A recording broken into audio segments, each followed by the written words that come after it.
When neighbors reflect on Kirkland. 30 years ago when we moved here, Kirkland, it's a quaint town. It's close enough to a large city, minus the traffic. Just that free and easy feeling like, yeah, I belong here. Spending decades, or in Eileen Forster's case, my grandparents moved here in 1923. Generations in Kirkland. They're worried about a possible new development. We can't turn our backs on the fact that we live next to Seattle and Bellevue, that these are, tech hubs that are right next door.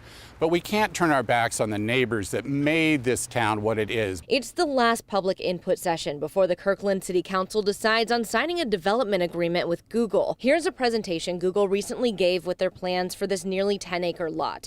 Google would buy the Lee Johnson site on 85th and create 4 buildings for their campus, next to the bus rapid transit station that's going in at the northeast 85th Street and I-405 interchange. There's a number of people in Kirkland that are opposed to this because of the scale of it. The plans allow the buildings to go up 250 feet. Google claims it will be a leader in sustainability as it grows its presence in the area. The campus allowing for 7,000 employees. We think when people actually see what it's going to look like, it's going to be pretty spectacular. So it is larger than we've seen before in Kirkland, but we think it's of a scale that makes sense for Kirkland, right next to this bus rapid transit station. But people who have spent most of their life here still have questions. I think that they can be a great neighbor going forward.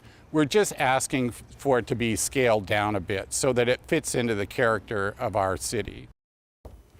During a public hearing at Kirkland City Hall, Google representatives will talk through their plans with residents. The earliest they'll vote on the agreement is next week.